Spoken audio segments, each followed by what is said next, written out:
matamis. Ngunit may kakaibang pait sa dulo. Iyon ang lasa ng orange juice na unti-unting pumupuno sa kanyang lalamunan. Pilit niyang nilulunok ang bawat patak, habang ang isang kamay na mas bata at mas malakas ay marahang gumagabay sa baso patungo sa kanyang mga labi. "Huwag!" sigaw ng isip ni Nanay Lourdes. "Huwag mong inumin." Ngunit ang kanyang katawan ay matagal nang sumuko. Wala na itong lakas para lumaban, para umiling, para itulak palayo ang kamay na may hawak ng baso. Tanging ang kanyang mga mata ang naibubukas niya, at sa mga matang iyon, nakikita niya ang perpektong ngiti ni Bianca, ang kanyang manugang. Isang ngiti na kasing tamis ng lason na ipinapainom nito sa kanya. "Ayan, Nanay. Ubusin niyo po ito para lumakas kayo," malamig na sabi ni Bianca. Ang boses nito'y parang musika sa pandinig, ngunit para kay Lourdes, ito'y isang kundiman ng kamatayan. Naramdaman ni Lourdes ang pag-init ng kanyang mga mata. Paano nangyari ito? Paano siya? Si Lourdes Sandoval, ang matriarka ng isang makapangyarihang pamilya, ay naging isang bilanggo sa sarili niyang silid, sa sarili niyang tahanan. Naalala niya ang mga araw na ang kanyang boses ay batas sa mansyon na ito. Ang isang salita niya lang ay sinusunod. Ang isang tingin niya lang ay sapat na para mataranta ang mga katulong. Ngayon, hindi na niya maigalaw ang sarili niyang mga kamay. Isang mahinang katok sa pinto ang pumutol sa kanyang malungkot na pag-iisip. Bumukas ang pinto at pumasok si Ayen, ang bago nilang kasambahay. Tahimik itong naglakad papasok, dala ang isang palanggana ng maligamgam na tubig. Hindi ito nagsalita, ngunit nang magtama ang kanilang mga mata, nakita ni Lourdes ang isang bagay na matagal na niyang hindi nakikita sa bahay na ito. Awa. Isang tingin lang, at naramdaman ni Lourdes na alam ng dalaga ang nangyayari. Alam ni Ayen ang lahat. Napansin marahil ni Bianca ang palitan nila ng tingin. Mabilis na kinuha ni Bianca ang baso mula sa bibig ni Lourdes at muling ngumiti. Isang ngiti na mas matamis pa para ipakita kay Ayen. "Salamat sa pag-aalala mo, Ayen. Ako na ang bahala kay Nanay," sabi ni Bianca. Pinapatingkad ang bawat salita. "Mahal na mahal ko ang biyenan ko." Muling ibinalik ni Bianca ang baso sa mga labi ni Lourdes. "Isa na lang pong lagok, Nanay, para sa akin." Napapikit si Lourdes, wala na siyang magawa. Ibinuka niya ang kanyang bibig at hinayaang dumaloy ang natitirang likido. Naramdaman niya ang pait na mas tumindi, kasabay ng unti-unting pagbigat ng kanyang talukap. Nang maubos ang laman ng baso, maingat itong ipinatong ni Bianca sa lamesa sa tabi ng kama. Lumapit ito sa tenga ni Lourdes. Ang mabangong hininga nito ay isang malamig na haplos sa kanyang pisngi. Narinig niya ang isang bulong, isang lihim na para lamang sa kanilang dalawa. "Good night, Nanay. Sweet dreams." Isang butil ng luha ang pumatak mula sa mata ni Lourdes bago siya tuluyang nilamon ng kadiliman. Pagod. Iyon ang tanging nararamdaman ni Adrian habang binabagtas niya ang EDSA. Pagod mula sa maghapong meeting at sa walang katapusang trapiko na tila sumasalamin sa gusot ng kanyang isipan. Pero sa pagpasok pa lang niya sa gate ng kanilang mansyon, unti-unting napapalitan ng kapayapaan ang kanyang pagod. Ito ang kanyang santuwaryo. Ang tahanang binuo niya kasama ang kanyang perpektong asawa. Pagbukas niya ng pinto, sinalubong siya ng mabangong amoy ng kanyang paboritong adobo. At higit sa lahat, sinalubong siya ng yakap at halik ni Bianca. "Welcome home, mahal," bati nito. Ang boses ay kasing tamis ng ngamangiti sa mga labi. Kinuha nito ang kanyang briefcase at inalalayan siyang maupo sa sofa. "Kumusta ang araw mo? Mukhang stress ka masyado." Napabuntong hininga si Adrian at hinilig ang ulo sa balikat ng asawa. "Okay lang. Same old story. Ikaw, kumusta kayo ni Nanay dito sa bahay?" Huminga ng malalim si Bianca, isang buntong hiningang Tila nagpapahiwatig ng pagod, ngunit puno ng pagmamahal. Okay naman kami.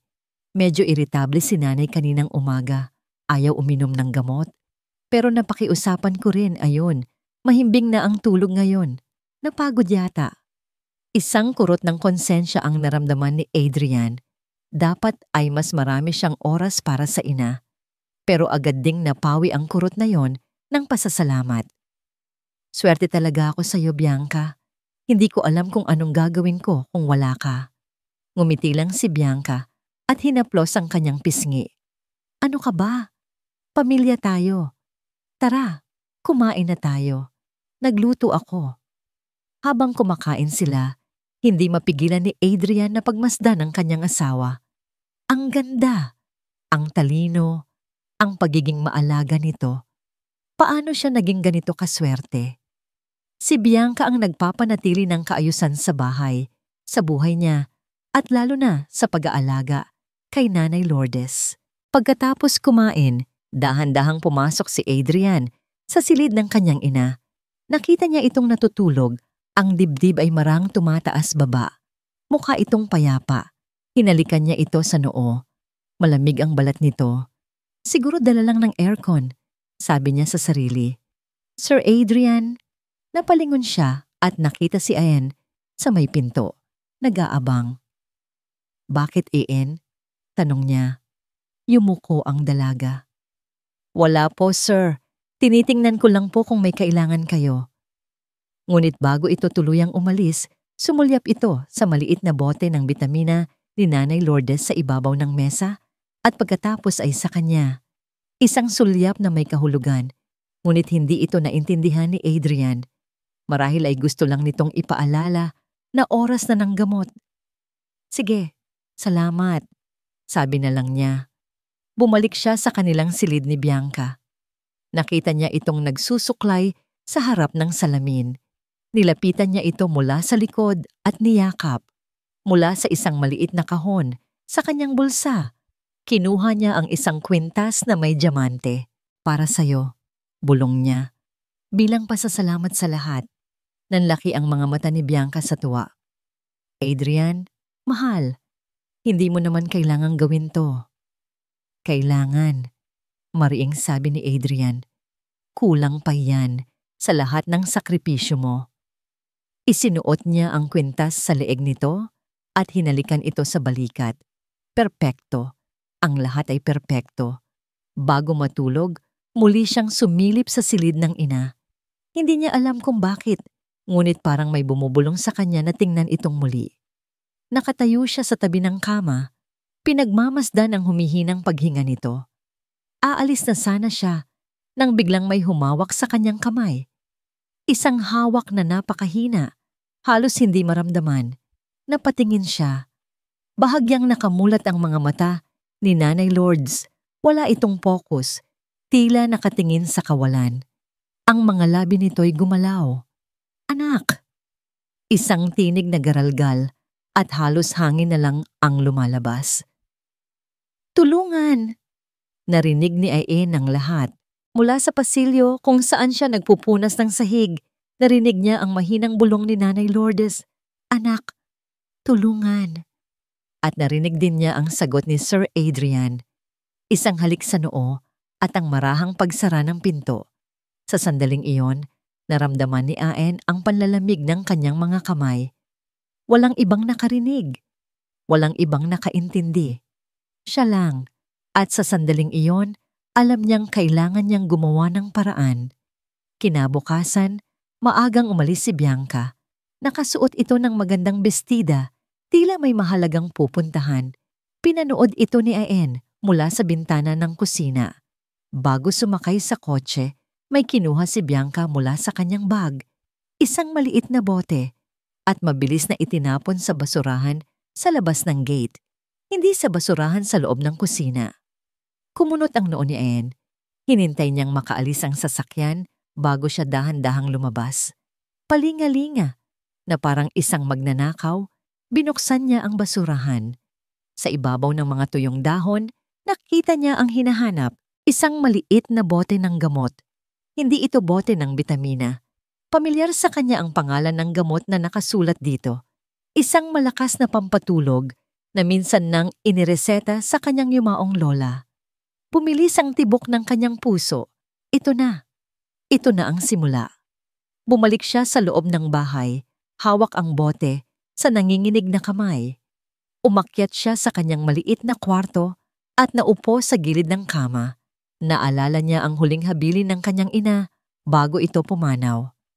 "Aen, anak," sabi ni Yaya Flora habang hawak ang kanyang kamay.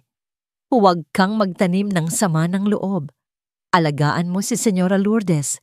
Malaki ang utang na loob natin sa kanya, kahit anong nangyari." Hindi niya lubos na naintindihan noon kung bakit, sa kabila ng pagtatanggal sa trabaho, ay ganoon na lang ang katapatan ng kanyang ina sa mga Sandoval. Ngayon, habang nakatingin sa bote ng gamot, nagsimula siyang maintindihan. Hindi ito tungkol sa utang na loob. Ito ay tungkol sa tama at mali. Bumaba siya. Tahimik ang buong mansyon. Si Nanay Lourdes ay natutulog na naman. Ito na ang kanyang pagkakataon. Nanginginig ang mga tuhod niya habang papalapit sa pinto ng silid ni Bianca at Adrian. Dahan-dahan niyang pinihit ang seradura. Bukas, pumasok siya. Amoy ng mamahaling pabango ang sumalubong sa kanya. Malinis, maayos, perpekto. Tulad ng may-ari nito. Saan magtatago ng sikreto ang isang taong tulad ni Bianca? Nilibot niya ng tingin ang silid. Walang gamot sa ibabaw ng mesa.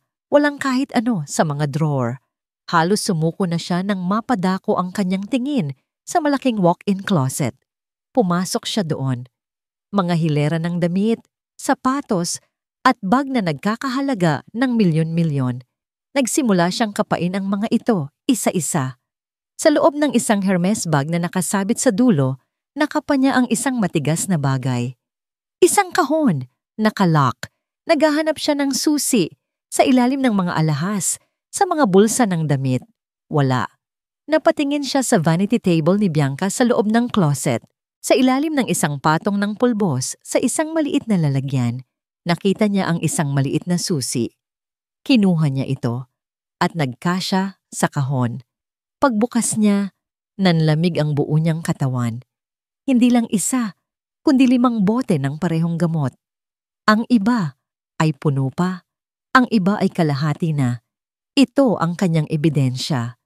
Kinuha niya ang kanyang mumurahing cellphone at kahit nanginginig ang mga kamay, kinuhanan niya ng litrato ang mga bote ng gamot. Malinaw, hindi maikakaila. Dali-dali niyang isinara ang kahon, ibinalik ang susi, at inayos ang lahat na parang walang nangyari. Paglabas niya ng silid, isinara niya ang pinto nang walang tunog. Nakahinga siya ng maluwag. Ngunit sa paghakbang niya palayo, narinig niya ang tunog ng humintong sasakyan sa garahe. Mas maaga siyang bumalik. Nanigas si Ayen sa kanyang kinatatayuan sa pasilyo. Narinig niya ang pagbukas ng pinto sa ibaba, ang mga yabag na papalapit, paakyat sa hagdan. Wala na siyang mapagtataguan. Sakto sa pag-akyat ni Bianca sa itaas, nagtama ang kanilang mga mata. Si Ayen, nakatayo sa tapat mismo ng pinto ng kwarto nito. Bumukas ang pinto ng silid ni Bianca at ang anino nito ay tumama sa kinatatayuan ni Ayen. Isang malamig na ngiti ang sumilay sa mga labi ni Bianca nang makita niya si Ayen sa tapat ng kanyang silid. Ang takot sa mga mata ng katulong ay isang pamilyar na tanawin, isang bagay na nagbibigay sa kanya ng kasiyahan. Anong ginagawa ng basahang ito dito? Tanong niya sa sarili. Ayen, sabi niya, ang boses ay kalmado ngunit may diin. May kailangan ka ba? Nakita niya ang paglunok ng dalaga. Wala po, ma'am. Katatapos ko lang po maglinis sa kabilang kwarto. Pabalik na po ako sa baba. Tinitigan ito ni Bianca mula ulo hanggang paa. Tila sinusuri kung nagsasabi ito ng totoo. Ngunit sa huli, ipinagsawalang bahala niya ito. Ano naman ang magagawa ng isang hamak na katulong? Isa lamang itong alikabok sa kanyang perpektong mundo. Sige na, bumalik ka na sa trabaho mo at pakidalaan mo ako ng malamig na tubig sa kwarto, utos niya Bago ito tinalikuran at pumasok sa kanyang silid, isinara niya ang pinto. Dito, sa loob ng kanyang santuwaryo, nawala ang pekeng ngiti. Napalitan ito ng pagkasuklam. Tumingin siya sa paligid, sa malambot na carpet, sa mamahaling kama, sa mga painting na nakasabit sa dingding. Lahat ng ito ay kanya. Pinaghirapan niya. Hindi. Inagaw niya. Naalala niya ang isang araw, maraming taon na ang nakalipas. Nakaluhod siya sa sahig na gawa sa marmol, nanginginig habang pinupunasan ng mantsa ng kape na natapon ng isang matapobreng ginang.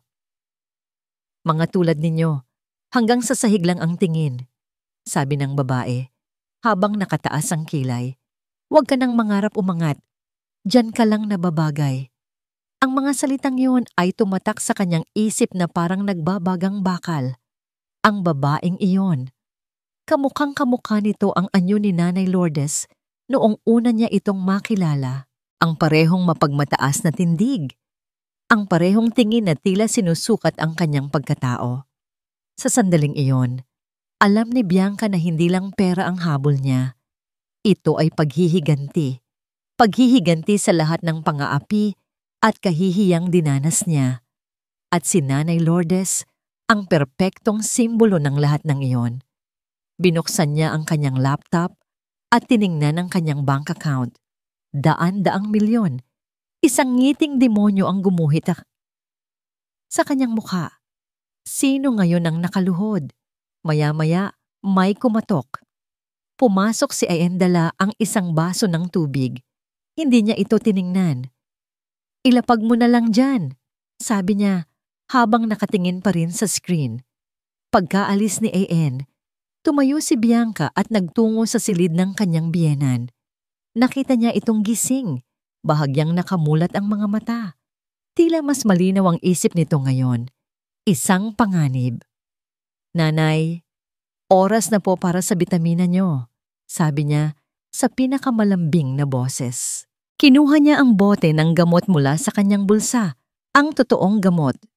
Ngunit sa pagkakataong ito, hindi lang isang tableta ang dinurog niya. Dinagdagan niya ito ng kalahati. Kailangan na nating bilisan ang proseso, nanay.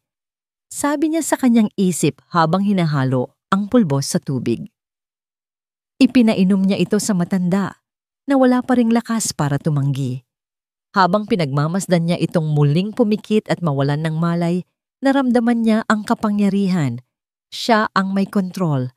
Bumalik siya sa kanyang silid, nasisiyahan sa kanyang ginawa. Ngunit biglang tumunog ang kanyang cellphone. Isang unknown number. Sinagot niya ito. Hello? Isang magaspang na boses ng lalaki ang sumagot mula sa kabilang linya. Isang boses mula sa nakaraang ayaw na niyang balikan. Nakuha mo na ba ang mana? Tanong ng lalaki. Walang anumang pagbati. Huwag mo kaming kalimutan, Bianca. Biglang nanuyo ang lalamunan ni Bianca. Nawala ang kulay sa kanyang mukha. Ang pakiramdam ng kapangyarihan ay biglang naglaho na parang bula. Ang perpektong maskara niya ay nagsimulang magkaroon ng lamat. Kadiliman. Iyon ang mundo ni Lourdes ngayon. Isang kadiliman na paminsan-minsan ay napupunit ng mga pira-pirasong liwanag. Mga alaala ng nakaraan, mga mukha ng mga mahal niya sa buhay. Ang anino ng isang demonyo na nagpapanggap na anghel. Pakiramdam niya ay nakakulong siya sa loob ng isang kahon. Naririnig niya ang mga tunog sa labas. Ang malambing na boses ni Bianca, ang nag-aalalang boses ni Adrian, pero hindi siya makagalaw, hindi siya makasigaw. Ang kanyang isip ay isang bilanggo sa sarili niyang katawan na unti-unting pinapatay. Isang gabi, nagkaroon siya ng masamang panaginip. Hinahabol daw siya sa isang madilim na pasilyo na walang katapusan. Sa dulo ng pasilyo, may liwanag. Nakita niya si Adrian, nakangiti at inaabot ang kamay. Tumakbo siya papalapit, ngunit bago niya maabot ang anak, isang pader ang biglang bumagsak sa pagitan nila. Sa likod niya, narinig niya ang halakhak ni Bianca. Nagising siya, humihingal at basang-basa ng pawis. Ang dibdib niya'y sumisikip. Sa paggising niya, Hindi kadiliman ang sumalubong sa kanya, kundi ang malabong liwanag mula sa ilalim ng pinto. Tahimik ang silid, ngunit sa katahimikan, may narinig siyang boses. Boses ni Bianca. Mahina, pero sapat na para marinig. Oo, malapit na. Konting tiis na lang, sabi nito. Tila may kausap sa cellphone. Huwag kayong mag-alala, hindi ko kayo tatakbuhan. Oo, sa akin mapupunta ang lahat. Nanigas si Lourdes sa kanyang pagkakahiga. Bawat salita ay isang patalim na tumutusok sa kanyang puso. Eto na, ang kumpirmasyon ng lahat ng kanyang kinatatakutan. Hindi siya nababaliw. Totoo ang lahat. Pinikit niya ang kanyang mga mata at nagkunwaring tulog nang maramdaman niyang bumukas ang pinto. Naramdaman niya ang paglapit ni Bianca sa gilid ng kanyang kama. Naramdaman niya ang hininga nito, malapit sa kanyang mukha. Tinitiyak kung mahimbing ba ang kanyang pagkakatulog. Nang marinig niyang muling sumara ang pinto, dahan-dahan niyang iminulat ang kanyang mga mata. Umiiyak siya nang walang tunog. Kailangan niyang gumawa ng paraan. Ngayon na, sa tabi ng kanyang kama ay isang maliit na aparador kung saan nakapatong ang kanyang mga lumang libro. Paborito niyang basahin ang mga ito nung malakas pa siya. Gamit ang lahat ng natitirang lakas sa kanyang katawan, iniunat niya ang kanyang kamay. Nanginginig. Bawat sentimetro ay parang 1 kilometro ang layo. Nang maabot niya ang isang libro, dahan-dahan niya itong hinila patungo sa kanya at itinago sa ilalim ng kumot. Sa ilalim din ng unan ay mayroon siyang nakatagong ballpen, isang bagay na hindi pinansin ni Bianca dahil sa akalang hindi na niya ito kayang gamitin. Hinintay niya ang tamang sandali. Hinintay niyang marinig ang tunog ng shower mula sa kabilang kwarto, hudyat na naliligo na si Adrian. Hinintay niyang marinig ang mga yabag ni En na papalayo sa pasilyo. Nang sigurado siyang walang tao, binuksan niya ang libro. Nanginginig ang kamay, nanginginig ang buong katawan. Isinulat niya ang mga salitang bumubuo sa kanyang bangungot. Hirap na hirap. Halos hindi na mabasa ang kanyang sulat, ngunit pinilit niya. Bianca, nagpahinga siya. Huminga ng malalim. Lason. Isang patak ng luha ang tumulo sa papel. Tulong. Isinara niya ang libro. Gamit ang huling lakas, sinubukan niyang ibalik ito sa aparador. Ngunit wala na siyang lakas. Ang tanging nagawa niya ay isuksok ito sa ilalim ng kanyang unan. Sakto. Biglang bumukas ang pinto. Pumasok si Bianca, may dalang isang basong tubig. Nakita nito ang pagod sa mukha ni Lourdes, ang pawis sa noo nito. Gising na pala kayo, nanay, sabi nito. Ang nangiti ay hindi umaabot sa mga mata. Mukhang napagod kayo sa pagtulog. Naglakad ito palapit. Napansin nito ang bahagyang nakausling libro mula sa ilalim ng unan. Kumunot ang noo nito. Isang tingin ng pagdududa ang gumuhit sa mukha nito. Itinaas ni Bianca ang kanyang kamay. Dahan-dahang aabutin ng unan. Nanlaki ang mga mata ni Lourdes. Tumigil ang pagtibok ng kanyang puso. Ito na ang katapusan. Ang business lunch ni Adrian ay dapat sanang tungkol sa isang bagong investment. Ngunit habang nakikinig siya sa kanyang kausap, ang isip niya ay lumilipad pabalik sa bahay, sa mga huling salita ng kanyang ina. Tulungan. Isang bangungot lang ba yon? O isang sigaw mula sa kalaliman ng kawalan ng pag-asa? Ipinilig niya ang kanyang ulo. Nag-aalala lang siya masyado. Pagod lang siya. Adrian, hiho. Isang pamilyar na boses ang pumutol sa kanyang pag-iisip. Napalingon siya at nakita si Dr. Edgar Ramirez, isang matalik na kaibigan ng kanilang pamilya at isa sa mga pinakarespetadong doktor sa bansa. Tito Edgar, kumusta po? Bati ni Adrian agad na tumayo para bumati. Mabuti, mabuti, sabi ng doktor habang nakangiti. Ikaw? At kumusta na ang iyong ina? Si Tita Lourdes mo? Matagal ko na siyang hindi nakikita sa mga social gatherings. Isang otomatikong sagot ang lumabas sa bibig ni Adrian. Ang sagot na palagi niyang sinasabi. Ang sagot na ibinigay sa kanya ni Bianca. Ayos naman po, Tito. Alam niyo na, tumatanda na, mahina na, palaging tulog. Pero inaalagaan naman siyang mabuti ni Bianca. Nawala ang nangiti sa mukha ni Dr. Ramirez.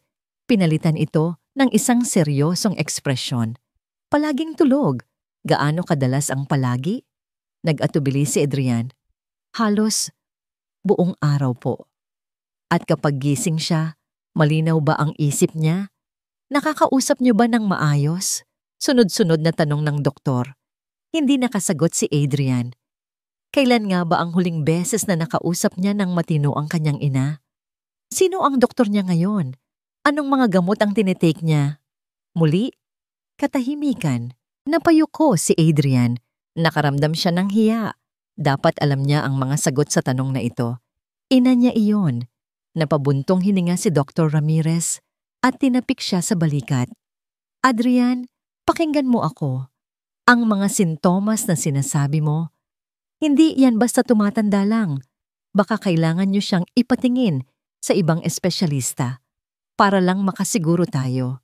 Ang mga salita ng doktor ay tumago sa puso ni Adrian na parang yelo para lang makasiguro. Pagkaalis ng doktor, hindi na mapakali si Adrian. May mali. Ramdam niya.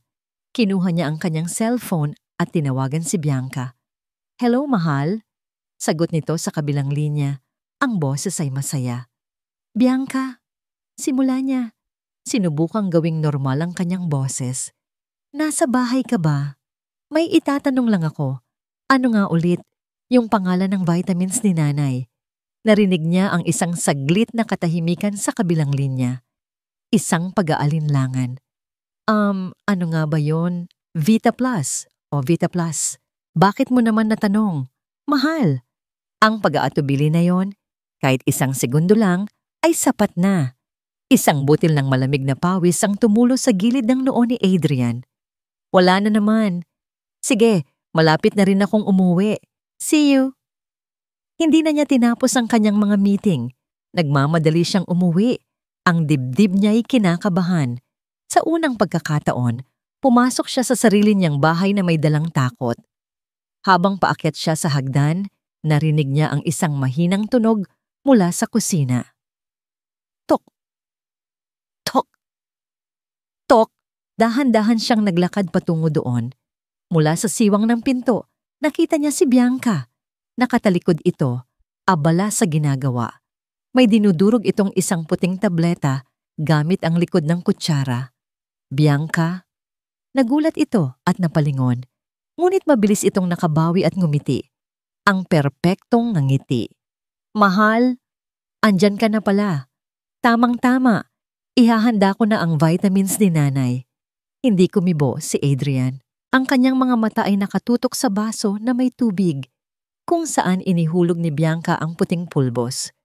Vitamins ba talaga yan? Tanong niya. Ang boses ay seryoso at walang emosyon. Napatingin si Bianca sa baso at pagkatapos ay sa kanya. Ang ngiti nito ay hindi nagbago, ngunit sa unang pagkakataon, nakita ni Adrian ang isang bagay sa likod ng mga matang yon. Isang bagay na malamig. Isang bagay na hindi niya pa nakikita dati. Ang bodega ay isang lugar na bihira niyang puntahan. Isang maliit na silid sa dulo ng pasilyo sa ibaba, puno ng mga lumang gamit, alikabok, at mga alaalang matagal nang ibinaon sa limot. Inutusan siya ni Bianca na linisin ito. Isang trabahong tila ibinigay para lang ilayo siya sa mga nangyayari sa itaas. Para kay Aen, mas mabuti na yon. Kailangan niya ng lugar para makapag-isip. Habang nagwawalis, hindi sa alikabok nakatuon ang isip niya. Nasa mga larawang kuha niya sa cellphone, sa bote ng gamot, sa mukha ni Nanay Lourdes, sa pag-aatubili sa boses ni Bianca sa telepono, sa seryosong mukha ni Sir Adrian nang umuwi ito. Ang mga piraso ng palaisipan ay nandyan na, ngunit hindi pa rin buo. Kulang pa. Sa isang sulok ng bodega, natabunan ng puting kumot, ay isang malaking baul na gawa sa kahoy. Dahil sa kuryosidad, inalis niya ang takip. Isang amoy ng nakaraan ang sumalubong sa kanya. Mga lumang damit, libro, at mga palamuti. Sa ilalim ng lahat, nakita niya ang isang makapal na photo album. Ang balat nito ay gawa sa leather at may nakaukit na gintong letrang S sa gitna. Dahan-dahan niya itong binuksan. Ang mga unang pahina ay puno ng mga litrato ng isang batang-batang Nanay Lourdes. Nakangiti, malakas, puno ng buhay. Isang larawan ng kaligayahan na napakalayo sa babaeng nakahiga ngayon sa kanyang silid. Nilipat niya ang pahina. At sa sumunod na pahina, tumigil ang kanyang paghinga. Isang larawan ng dalawang babae, masayang nagtatawanan sa hardin. Ang isa ay si Nanay Lourdes at ang isa pa ay isang mukhang hindi niya kailanman malilimutan. Isang mukhang nakagisnan niya, isang mukhang hinahanap-hanap niya gabi-gabi. Ang kanyang ina, si Yaya Flora. Nanginginig ang mga kamay ni Ayen habang hinahaplos ang larawan. Hindi ito larawan ng isang amo at isang katulong. Ito ay larawan ng dalawang matalik na magkaibigan.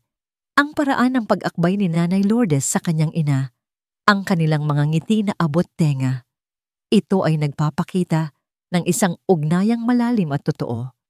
Ngayon, ay naiintindihan na niya kung bakit kahit matapos patalsikin sa trabaho, walang masamang salita na narinig si Ayen mula sa kanyang ina tungkol sa mga Sandoval. Habang nakatitig siya sa larawan, isang piraso ng nakatuping papel ang nahulog mula sa pagitan ng mga pahina. Lumana ito at naninilaw. Nanginginig ang mga daliri niya nang buksan niya ito. Isang sulat kamay. Ang sulat kamay ni Nanay Lourdes. Flora, patawad. Isinulat ko ito dahil hindi ko kayang sabihin sa'yo ng harapan. Alam kong nasaktan kita. Patawarin mo ako sa aking kahinaan. Nakinig ako sa mga salitang dapat ay hindi ko pinaniwalaan. Nabulag ako sa mga kasinungalingan ng bagong dating. Alam ko sa puso ko na hindi mo magagawa ang ibinibintang nila sa'yo. Ikaw ang pinakamatalik kong kaibigan. Sana, balang araw, mapatawad mo ako. Ang bagong dating, bulong ni Ayen sa sarili, si Bianca. Isang butil ng luha ang pumatak sa papel, ngunit hindi ito luha ng lungkot. Ito ay luha ng galit, ng pagkaunawa, at ng determinasyon. Ang paghihiganti ni Bianca ay hindi nagsimula kay Nanay Lourdes lamang. Nagsimula ito sa pag-alis sa lahat ng taong malapit dito. At ang una sa listahan ay ang kanyang ina. Ang misyon niya ay hindi na lamang para iligtas si Nanay Lourdes. Ito ay para na rin sa kanyang ina. Para bigyan ng katarungan ang pangalan nitong dinungisan.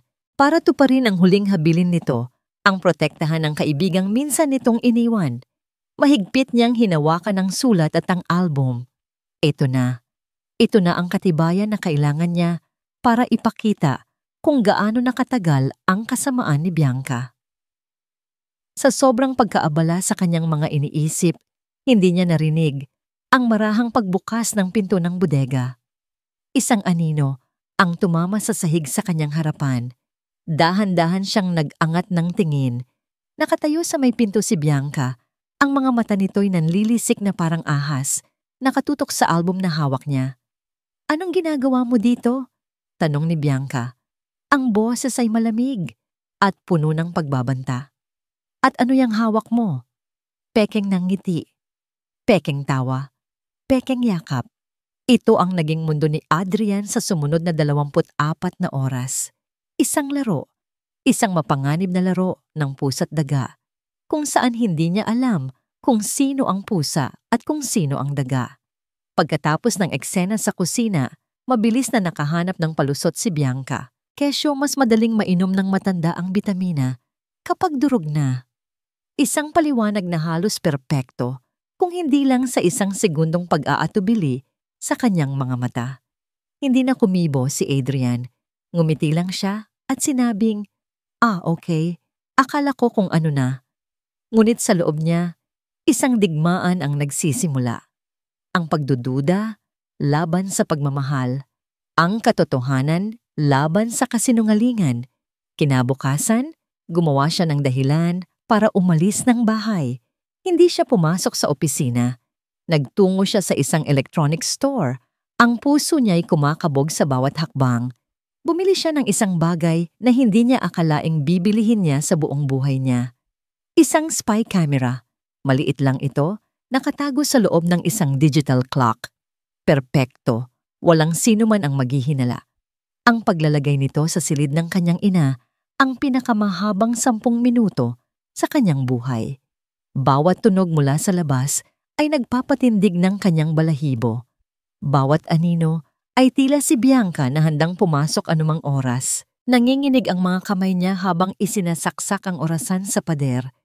Tinitiyak na ang lente ay nakatutok ng maayos sa kama. Nang gabing iyon, sa hapagkainan, pinilit niyang maging normal. "Kamusta ang araw mo, mahal?" tanong ni Bianca habang nilalagyan ng pagkain ang kanyang plato. "Okay lang, medyo busy," sagot ni Adrian. Pilit nang ngumiti.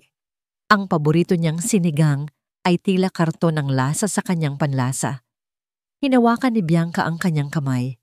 "Huwag kang mag-alala. Nandito lang ako para alagaan ka." At si nanay. Sa unang pagkakataon, naramdaman ni Adrian ang lamig sa haplos nito. Hindi ang init ng pagmamahal na dati niyang kilala, kundi ang lamig ng isang ahas. Gusto niyang bawiin ang kanyang kamay, pero pinigilan niya ang sarili. Kailangan niyang magpatuloy sa laro. Ito ang pakiramdam ng pagkawala ng lahat, ang all is lost moment niya. Ang sandaling napagtanto niyang ang pamilyang pinakaiingat-ingatan niya, ang pag-ibig na akala niya'y wagas, ay maaaring isang malaking kasinungalingan. Wala pa siyang tiyak na ebidensya, ngunit sa puso niya, alam niyang nawala na ang lahat. Pagkatapos ng hapunan, nagpaalam siyang may tatapusin sa kanyang home office. Pagkasara niya ng pinto, nanginginig niyang kinuha ang kanyang cellphone at binuksan ang application para sa camera. Nag-connect ito. Isang live video ng silid ng kanyang ina ang lumitaw sa screen. Tahimik. Walang galaw. Tanging ang marahang paghinga lang ni Nanay Lourdes ang maririnig. Naghintay siya. Bawat minuto ay parang isang oras. At pagkatapos, bumukas ang pinto. Pumasok si Bianca. Walang ngiti sa mukha nito. Wala ang malambing na ekspresyon na palagi nitong ipinapakita. Ang mukha nito ay blanko, malamig, at walang emosyon. Lumapit ito sa kama at tinitigan ang natutulog na matanda. Tinitigan niya ito ng matagal na para bang isang bagay na nakakadiri. Itinaas ni Bianca ang kanyang kamay.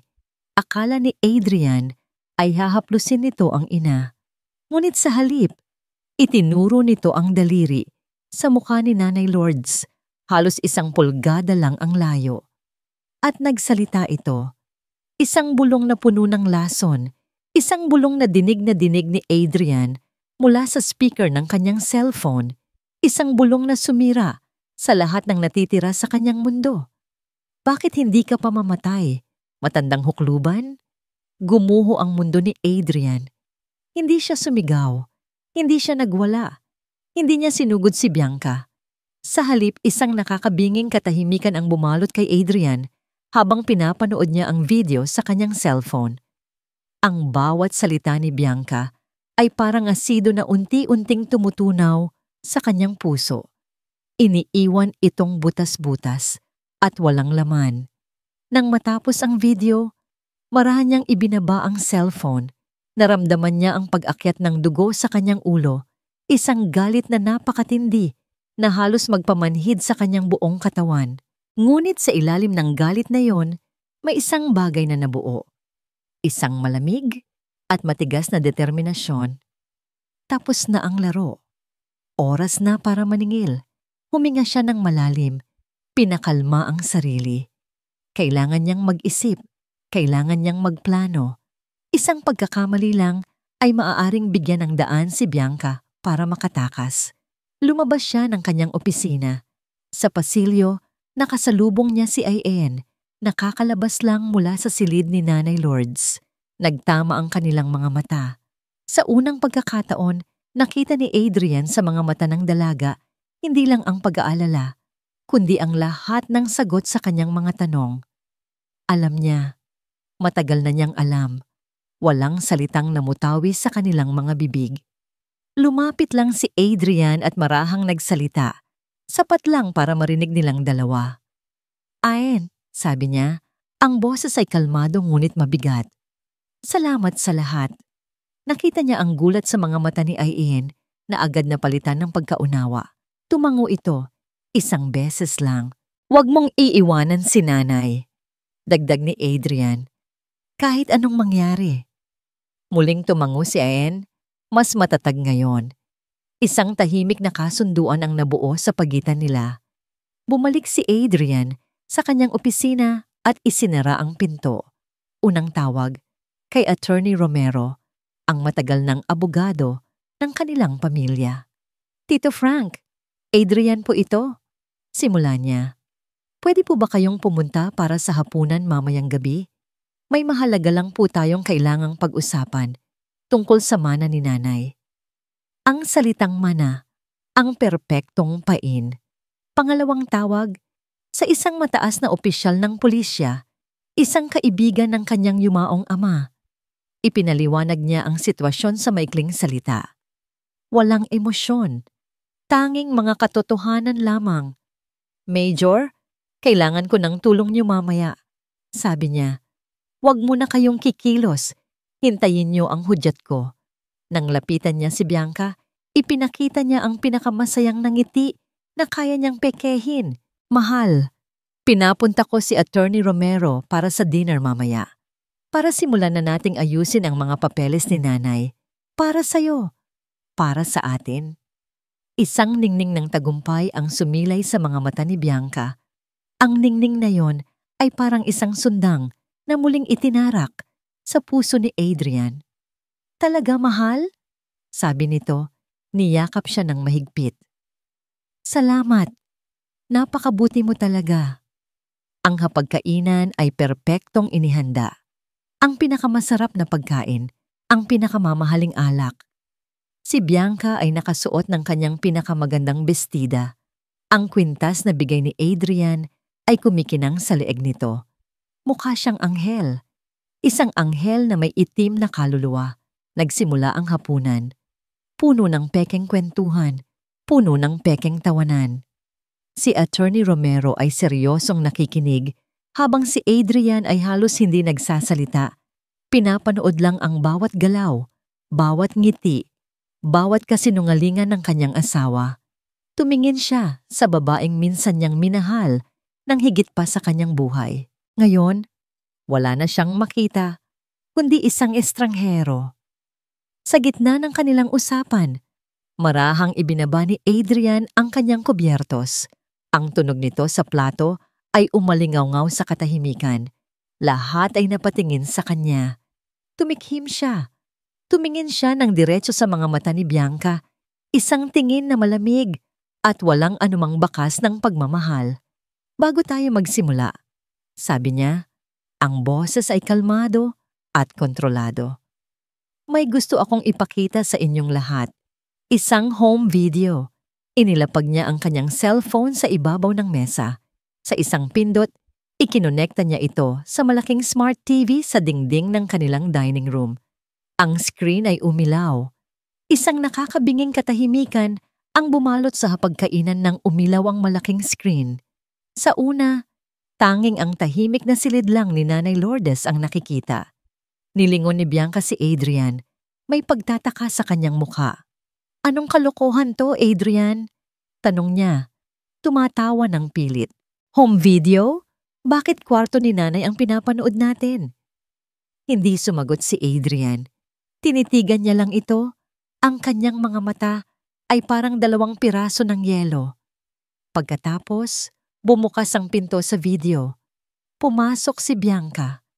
Nawala ang nangiti sa mukha ng totoong Bianca. Napalitan ito ng pagkalito. Pinanood niya ang kanyang sarili sa screen. Walang emosyon, walang ngiti. Saan mo nakuha yan? Tanong niya. Ang boses ay nagsimulang manginig. Hindi pa rin sumagot si Adrian. Ang kanyang mga mata ay nanatiling nakatutok sa screen na para bang isa siyang manonood sa isang dula-dulaan ng kababalaghan. Pinanood ng lahat ang paglapit ng imahe ni Bianca sa kama. Pinanood nila ang pagturo ng daliri nito sa mukha ng natutulog na matanda. Ang katahimikan sa silid ay halos masakit na sa pandinig. At pagkatapos, lumabas ang mga salita mula sa speaker ng TV. Malinaw, malakas, at puno ng kamandag. Bakit hindi ka pa mamatay? Matandang huklo ba? Kasabay ng pagbitaw ng mga salitang iyon sa video, isang matinis na tunog ng nabasag na baso ang pumunit sa katahimikan ng dining room. Nabitawan ni Attorney Romero ang kanyang kopita. Ang pulang alak ay dumaloy sa puting mantel na parang dugo. Ngunit walang sino man ang pumansin dito. Lahat ng mga mata ay nakatutok kay Bianca. Ang kulay sa kanyang mukha ay biglang naglaho. Napalitan ito ng isang maputlang kulay abo na para bang nakakita siya ng multo. Ang kanyang mga mata ay nanlalaki sa takot at hindi makapaniwalang pagtanggi. Hindi! Bulong niya. Hindi totoo yan. Ngunit ang video ay nagpatuloy. Sumunod na ipinakita ang eksena kung saan dinudurog niya ang tableta at inihahalo sa tubig. Ang bawat galaw, bawat detalye ay nakuna ng kamera. Adrian, ano to? Sigaw ni Bianca. Ngayon ay hysterical na. Tumayo siya. Ang kanyang upuan ay tumumba sa sahig. Gawa-gawa mo lang yan. Edited yan. Sinasadya mo to para makuha ang mana. Para siraan ako. Tumingin siya kay Attorney Romero, naghahanap ng kakampi. Attorney, huwag kayong maniwala sa kanya. Mahal na mahal ko si nanay. Ngunit si Attorney Romero ay nakatingin lang sa kanya. Ang muka ay puno ng pagkasuklam. Itigil mo na yan. Sigaw muli ni Bianca. Ang kanyang boses ay nagiging desperado. Peke yan. Lahat yan kasinungalingan. Kasinungalingan? Sa unang pagkakataon, nagsalita si Adrian. Tumayo siya, marahan at kontrolado. Ang kanyang bawat galaw ay may bigat ng nag-uumapaw na galit. Ang paghalo mo ng pampatulog sa inumin niya gabi-gabi, kasinungalingan ba yon? Tanong niya. Ang boses ay mababa, ngunit tumatagos sa buto. Ang pagpigil mo sa kanya na makita ng ibang doktor, kasinungalingan ba yon? Ang pag-asa mo sa kanyang kamatayan para makuha ang pera niya, kasinungalingan din ba yon, Bianca? Bawat tanong ay parang isang sampal na hindi niya nakikita. Paatras si Bianca, umiiling-iling, na parang isang hayop na nasukol. Hindi! Paulit-ulit niyang sinasabi.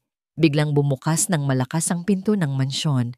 Pumasok ang dalawang unipormadong pulis, kasama ang isang major. Ang kanilang presensya ay nagpabigat lalo sa tensyon sa silid. Bianca Sandoval, sabi ng major. Ang boses ay formal at walang emosyon. Inaaresto ka namin sa salang attempted murder. Hindi! Umalingaw-ngaw ang sigaw ni Bianca sa buong kabahayan. Nagpumigla siya nang lapitan siya ng mga pulis. Wala kayong karapatan. Wala kayong ebidensya. Adrian, sabihin mo sa kanila. Mahal, sabihin mong nagbibiro ka lang. Lumingon siya kay Adrian. Ang kanyang mga mata ay puno ng luha at pagmamakaawa. Ngunit ang mukha ng kanyang asawa ay nanatiling parang isang maskarang gawa sa bato. Habang pinuposasan ang kanyang mga kamay sa likod, tumigil sa pagpupumiglas si Bianca. Ang kanyang pagmamakaawa ay biglang nawala. Napalitan ito ng isang bagay na mas madilim, isang bagay na nakakatakot. Tumingin siya ng diretso sa mga mata ni Adrian, isang tingin na puno ng galit, pagkasuklam, at isang pangako ng paghihiganti. Hindi pa tayo tapos, Adrian. Sigaw niya. Ang boses ay garalgal at puno ng puot. Habang hinihila siya palabas ng mga pulis. Hindi pa. At pagkatapos, nawala na siya sa paningin. Ang naiwan na lang ay ang katahimikan. Isang masakit na katahimikan na winakasan ng pagbagsak ni Adrian sa kanyang upuan. Ang kanyang mukha ay ipinikit. Habang ang isang butil ng luha ay tuluyang pumatak mula sa kanyang mga mata.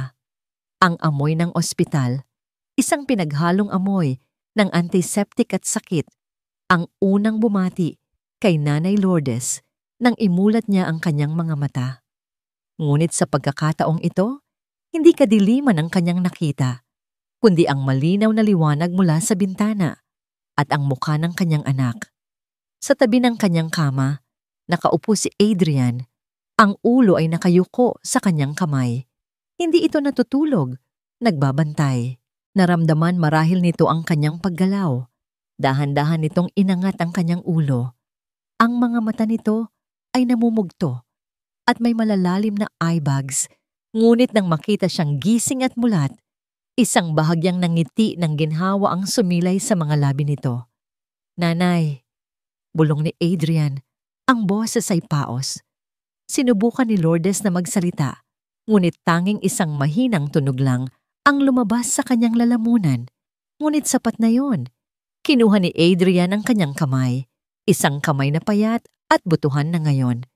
Mahigpit niya itong hinawakan na parang natatakot na baka mawala pa itong muli. "Patawad, nanay," sabi ni Adrian. Ang mga luha ay muling namuo sa kanyang mga mata. "Patawarin niyo po ako. Naging bulag ako. Naging bingi. Pinabayaan ko kayo. Patawad." Bumuhos ang lahat ng luhang pinigilan niya sa loob ng nakaraang mga araw. Isang iyak ng isang lalaking nawalan ng lahat. Isang iyak ng isang anak na puno ng pagsisisi. Dahan-dahan, gamit ang lakas na unti-unting bumabalik sa kanyang katawan, marahang pinisil ni Lourdes ang kamay ng anak. Isang pisil na nagsasabing, "Naiintindihan ko." Isang pisil ng pagpapatawad. Naramdaman ni Adrian ang mensaheng yon. Lalo siyang napahagulgol, ang kanyang ulo ay nakasubsob sa kama ng ina. Nang medyo humupa na ang kanyang emosyon, nagsalita muli si Lourdes. Ang boses niya ay mahina pa rin at garalgal, ngunit mayroon ng linaw. "Si Aen," tumingin si Adrian. "Po, si Aen, nanay?" Tumango si Lourdes. "Ang nanay niya, si Flora." At doon, sa silid na yon ng ospital, ikinuwento ni Lourdes ang lahat. Ang pagkakaibigan nila ni Yaya Flora, ang pagdating ni Bianca, ang mga kasinungalingang ibinulong nito sa kanyang tainga na naging dahilan ng pagpapatalsik niya sa kanyang pinagkakatiwalaang kaibigan. Ang kanyang malaking pagsisisi. "Kasalanan ko rin, anak," sabi ni Lourdes, isang luha ang gumulong sa kanyang pisngi. "Dapat nakinig ako sa puso ko." Nakinig lang si Adrian. Ang kanyang pagkamangha ay napalitan ng mas malalim na pagkaunawa sa kasamaan ni Bianca. "Tawagin mo siya," utos ni Lourdes. Tumayo si Adrian at binuksan ang pinto. Si Aen, na kanina pa pala nag-aabang sa labas, ay nag-aalangang pumasok. Inilahad ni Lourdes ang kanyang kabilang kamay. "Halika, anak," sabi niya. Ang salitang anak ay puno ng kahulugan. Lumapit si Aen. Ang mga luha ay tahimik na dumadaloy sa kanyang mga pisngi. Kinuha ni Lourdes ang kamay ng dalaga at ipinatong ito sa ibabaw ng kamay ni Adrian na nakahawak pa rin sa kanya. 3 kamay, magkakapatong, simbolo ng isang bagong pamilyang nabuo mula sa sakit at kataksilan. "Patawad," sabi ni Lourdes kay Aen. Umiling lang si Aen. "Nagawa ko po ang habilin ni nanay. Ang alagaan kayo." Sa sandaling iyon, sa gitna ng pagpapatawad at pagkakaisa, isang bagong determinasyon ang nabuo sa mga mata ni Lourdes. Tumingin siya kay Adrian. "Ang perang muntik nang pumatay sa akin, gagamitin natin para magbigay buhay." Kinagabihan, dumating si Attorney Romero. May dala siyang balita. Nagsalita na si Bianca. Sabi ng abogado, ang mukha ay seryoso at hindi siya nag-iisa. May mga kasabwat siya. Ang mga taong tumulong sa kanyang makuha ang gamot at ang mga taong pinagkakautangan niya. Nagkatinginan si Adrian at si Lourdes. Ang laban ay hindi pa pala tapos. 6 na buwan ang lumipas.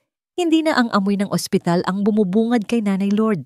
Sa halip, sariwang hangin at sikat ng araw ang sumasalubong sa kanya sa hardin ng mansyon kung saan siya madalas ngayon umupo. Nakasakay pa rin siya sa wheelchair, ngunit ang kanyang muka ay puno na ng kulay. Ang kanyang mga mata ay matalim. Ang kanyang isip ay malinaw. Ang kanyang boses ay malakas. At minsan ay nagpapatawa pa siya. Ang Sandoval Mansion ay tila nabuhay muli. Ang dating katahimikan ay napalitan ng mga bagong tunog, mga tawanan, ang tunog ng mga papel na iniaayos, at ang mga boses ng mga taong bumibisita. Si Bianca, nakakulong. Ang mga kasabwat niya ay nahuli rin. Salamat sa mga impormasyong ibinigay ni Bianca at sa patuloy na investigasyon ng pulisya.